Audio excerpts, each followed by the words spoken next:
Donc nous venons de voir comment, à partir du milieu des années 90, le web a permis de séparer le fond de la forme, et notamment comment on a permis de représenter n'importe quel type de document ou de données sur le web et de les échanger.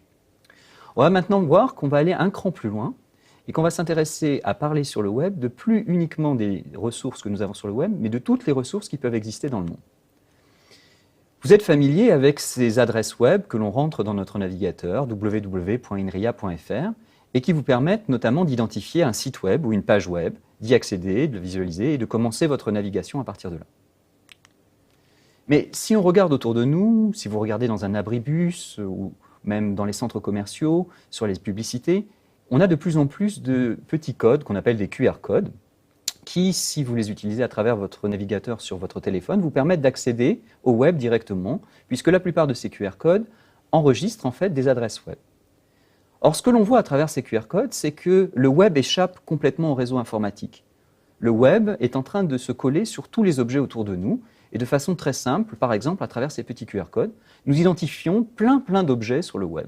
Vous avez plein d'exemples ici dans ces images de différents objets qui sont identifiés à travers un petit code qui leur a été collé. Ce que ça veut dire, c'est que la perception que nous avons des adresses web a été modifiée et va avoir des répercussions énormes sur l'architecture et les standards du web.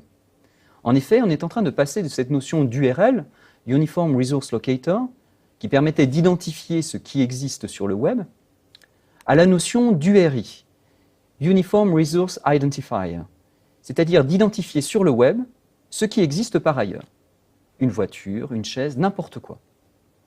Et encore plus, avec la dernière évolution, qu'on appelle les IRI, ces adresses vont nous permettre non seulement d'identifier tout ce qui existe autour de nous, mais d'utiliser tous les langages humains pour écrire ces identifiants, et plus uniquement l'ASCII américain.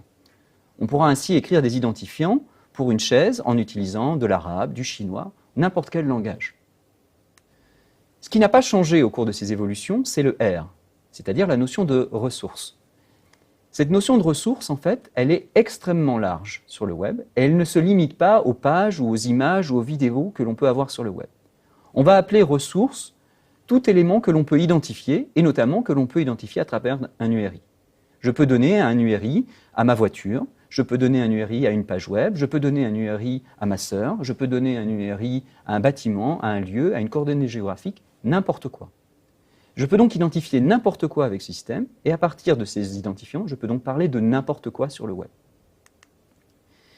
Ça va être la base du changement de ces représentations, puisque à partir de maintenant, les URI, nous allons les utiliser pour parler de tout ce qu'il y a autour de nous, et donc nous allons pouvoir décrire ces choses qui sont autour de nous et les échanger dans autant de langages que l'on veut.